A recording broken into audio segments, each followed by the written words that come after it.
Hey there, my name is Heather, and I'm going to share 5 tips with you that I find to be very helpful with self-tapes.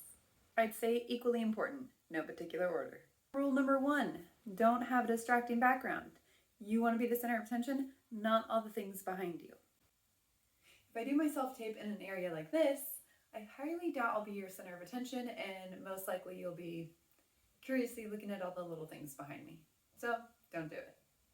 The next point I want to talk about is lighting. I have a ring light that perfectly lights up my face so I have no shadows going on. I also close the blinds if it's a sunny day, and I pop on a couple other lamps in the room just so I have extra lighting. Natural lighting could be good too, but sometimes creates a lot of shadow and again, just more distractions. Add a couple of lamps to the mix and it's not too terrible, but nothing lights you up better than a ring light, so definitely worth your while. It's not too expensive, so something I would invest in. Next, we're going to talk about your shot size. This is about a medium close-up when they usually say they want, from your head to your shoulder length. That's a medium close-up. And most of the television shows that you watch, start paying attention to the shot size. Is it a wide? Is it a close-up? Is it a medium close-up?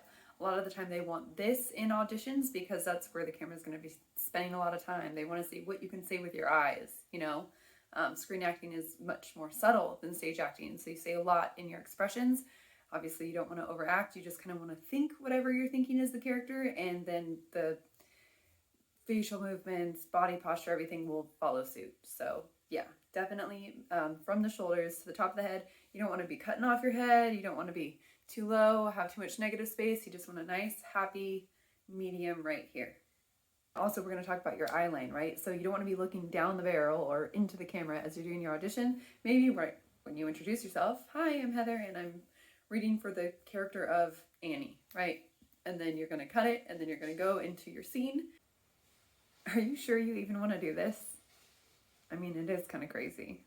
Then you want to make sure you have eye lines. If you're talking to one character, you're going to look a little bit, just maybe 3 inches from your phone camera or the regular camera to the left or right, choosing that one eye line. If there's 2 characters in the scene, you're going to have an eye line over here, and you're going to have an eye line 3 inches to the other side.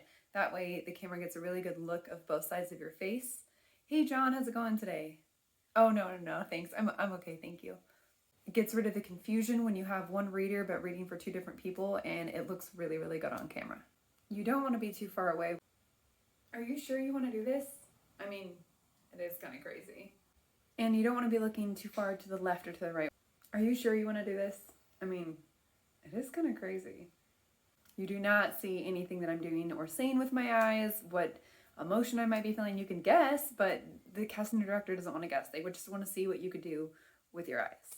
Last but not least, you need a good reader. And when I mean a good reader, you don't want someone who's going to be stealing the show from you. I love my mom, but when she reads for me, it sounds a little bit like that.